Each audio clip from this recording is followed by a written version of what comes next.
this takes courage. This takes a bit more effort to want to come here when it's cold. It's sometimes raining. It takes a lot more effort. So huge amount of courage that you have to display to come and do this. Very well done for that. I'm really proud to see what you're doing. Okay. A little bit about myself then. I'm a major in the army, in the British Army. I've been serving for almost 30 years. Yeah, so I joined in. I joined in 1987. Anyone around here? In fact, anyone here who was around 30 years ago? No? Okay. All right. All right. So I joined the army when I was. Well, actually, I spent some time in the Army Cadets first. And those of you who go to Rockwood Academy, you'll know that there's an Army Cadet Force detachment in the school. Yeah. And if you get a chance, I would strongly urge you to be part of that if you can. Okay. So I joined the army when I was 18. I've travelled all over the world. All right. I trained to be a telecommunications specialist. So ICT, what you do in school, communications, computers. We use satellite communications, to be able to talk from one part of the world to the other part. So that's what I trained in. Although now, my job now is to look for opportunities to build links between the army and different communities around the country. Okay, and because in this country we've got a really big Muslim community, the army is putting a lot of effort in trying to engage, trying to meet these people. And why are we trying to do that? We're not trying to. I'm not here to recruit you today, all right? Even though there's a place for you in the army, but it's about understanding, all right? It's about trying to improve the understanding of what the army does. So, if I ask a question, and please put your hand up if you think you know the answer. What's the role of the army? Who can tell me? Yes, Yahya. To protect the country. That's one very good reason. Very well done. Anyone else? Anyone else? No. Yes, you ma'am. When there's a war, you can. That's right. So sometimes if there's a war, unfortunately, the army has to go get involved in war. Yes. Yes, you ma'am. Protect the people. Yes. To serve this country. To serve the country. Anyone else? All fantastic answers. Yes. To do what? Stop the problems. Stop problems, yeah, around the world. So humanitarian stuff. So if there's disease in another part of the world, sometimes we help there. So all really important reasons why we have the army. Okay. And just to talk about what you just said about the problems. So a couple of years ago, sadly, there was in a country called Sierra Leone. Does anyone know where Sierra Leone? West Africa, yeah? Very poor country, small country, and there was a horrible disease there called Ebola. And it's a horrible disease. And it killed thousands of people. And schools were closed. You couldn't go to market because that disease spread just by people sneezing or touching hands if they're contaminated. So children your age didn't go to school for 2 years. That might sound really fantastic, but it's not like you could get together and play football either. Any public gatherings were banned to stop the spread of the disease. And it's a majority Muslim country as well, Sierra Leone. The British Army was deployed there to try help stop that spread of disease. Also in Syria, you can see the situation in Syria. The British military has been deployed to help with humanitarian aid in some countries. Now myself, I've been to Iraq, I've been to Afghanistan, I've been to Sierra Leone.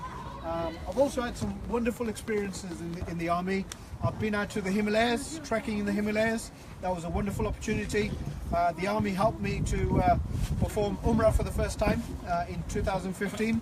I went with my colleagues from the army and we performed Umrah together at the invitation of the Saudi Armed Forces.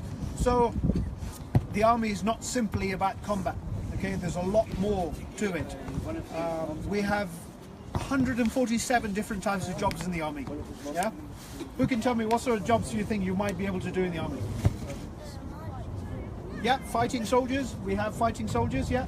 Get the people that are fighting, give them food. Give them what? Sorry. Make food for them. Give them. Oh, chefs. Yeah, we have chefs. Supplies. Suppliers, logistics, drivers, and warehouse people. We have that. Yeah. Pilots. We have helicopter pilots. Yeah. Anyone else? Doctors, yes, we have doctors. Yeah, who else? Yes, engineers. Yeah, so everyone, we're getting a bit of an idea. Yeah, We have 140. In fact, there are only 2 jobs you can't do in the army. All right, you can't be a childminder, and you can't be a hairdresser. Everything else you can do. You can be a police officer in the army. You can be a vehicle mechanic. You can be a pilot. You can be a doctor. So there are many different opportunities. Okay, but again, as I said, that's for people who would like to pursue a career in the army. But the main thing about, before you even think about that, is having an understanding of what your army, and that's a really important thing. It belongs to the people. And why is that? Because the people vote for the government, and then the government tells the army what to do. Yeah. So when you become responsible citizens, which I'm sure you will do in the future, when it's time for you to be able to vote, think about that very carefully, because whoever you put into government are the people who will tell the army what to do. Yeah, the army doesn't get up one morning and decide, you know, today we're going to go to this part of the world, or today we're going to do this, that, the other. All right. But it's also important to remember that your army also works in this country as well. You might remember, some of you might be old enough to watch the news last year. Remember we had the big floods in Cumbria, and the local councils there just couldn't deal with it. Yeah. So they had to deploy the army, and my colleagues went there, and they were working all through Christmas and making sure that we were saving people from flooded villages, using our transport equipment to take food and shelter for these people, and that was happening in this country. So when we do have issues in this country, the army gets called forward for that as well. But also about looking after our interests abroad as well, which is really important. Yeah. Now I know sometimes it can be a bit controversial about, you know, deployment of troops out in the Middle East, but think about if all of a sudden we couldn't get the oil flowing from the Middle East to the UK. You get up one morning, there's no petrol in the petrol stations, there's no gas. What's going to happen? Society is going to come to a standstill, isn't it? Because you'll not be able to drive, you'll not be able to heat your homes. Okay, so sometimes we have to have an interest as a country on what's going on in other parts of the world, and that's when we get involved. Okay, so I've rambled on quite a bit. I know you're looking forward to getting back on the pitch, but I think what I'll do is I'll give you an opportunity, maybe if anyone has any questions to ask, I'm happy to answer about anything you like. Yeah? Yes? Do you have advanced technology? Do we have advanced technology? Well, the armed forces have some of the latest technology, whether it be computer technology, whether it be aircraft, whether it be equipment, whether it be weapon systems. So yes, we do have very, very advanced technology. Yep. Anyone else? Anyone else? Any question you like about the army? What place do you have? Say again? What place? So in the army we have we have a really Army. so in the army we have only a small number of aircraft, because it's the Royal Air Force that flies the big fighter planes. In the army we have Apache attack helicopters, we have small remotely piloted aircraft as well, which don't have any people in, they're flown from the ground, and we can use those with cameras to help us see what's over in the distance before we're able to move forward there. We have the army mainly has helicopters. Yeah, the planes are with the Royal Air Force, and the Royal Air Force has some fantastic planes, and we're about to have the F-35, which is one of the latest fighters to come. How much should we get paid? Fantastic. I was waiting for somebody. What is who you are? So it depends on what rank you are. The junior soldiers, when they join, they get paid roughly about £18,000 a year. But when you get to a general, they get paid hundreds of thousands of pounds a year. I'm somewhere in the middle. I don't get paid a lot.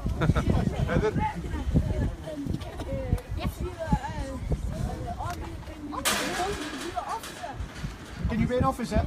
Yes, you can. So I joined the army as a private soldier, and then I worked all the way through and became an officer.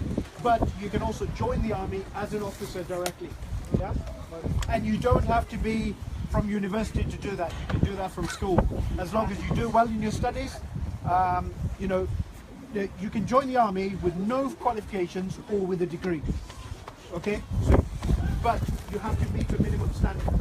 So when you know your elders and your school, your parents and your teachers are saying it's really important to have good literacy and numeracy skills, That's really, really important.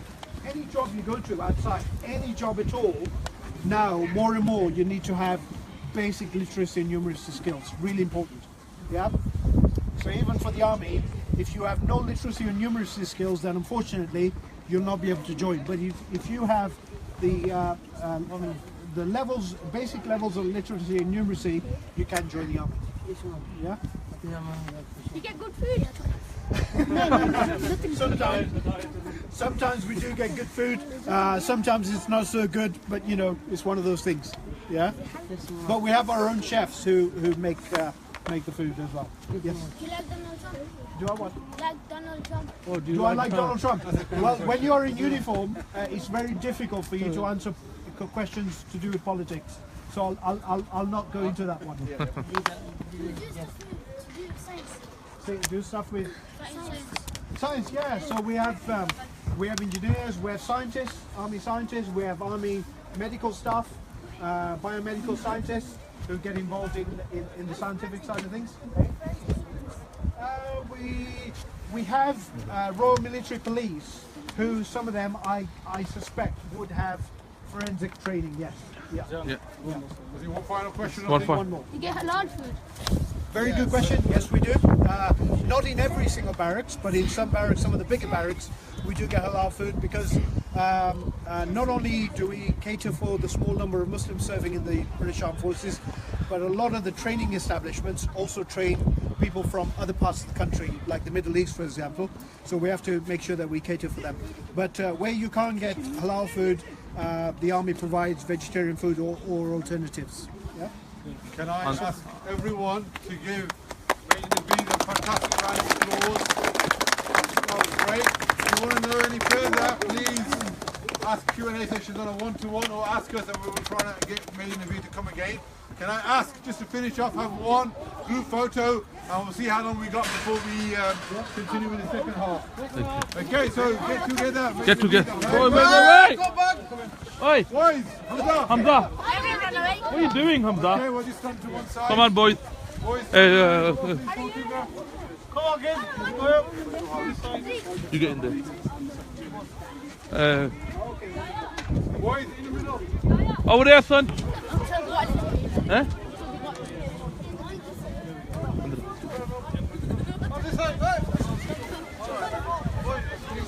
Okay. What are you doing? Boys, come back.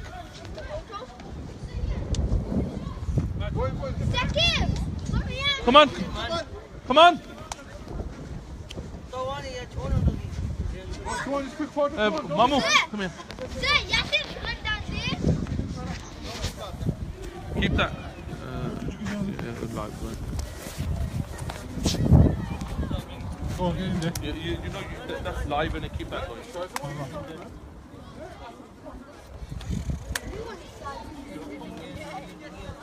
Okay, boys, are we ready?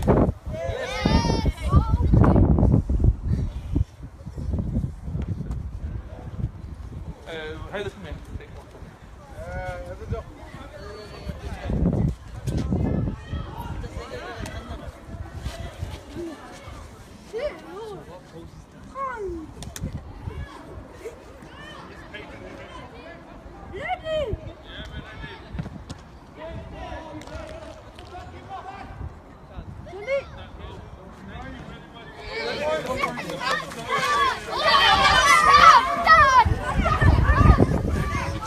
Okay, guys, thank you.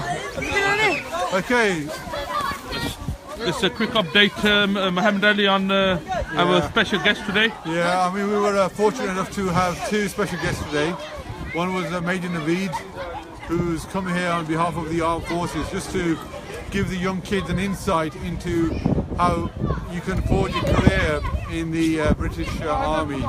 And it can be varied from being a doctor to being a voluntary recruit, all the way down to up to a officer. And I would like to thank you from thank Major Naveed from JABS B8FC, and also the other person is Stanley, who's here. If I can just mention him, he's here to just keep an eye. And I have told him the kids are part of the B8FC. We have a lot of talent, here, so he's welcome to do one-to-one coaching with any of them. He's noted 3 or 4 players which I'm going to keep confidential, and I've a word with them that people do recognise them, that they are stars of the future. So on that note, thank you for watching. I'll keep you for further updates. Thank you.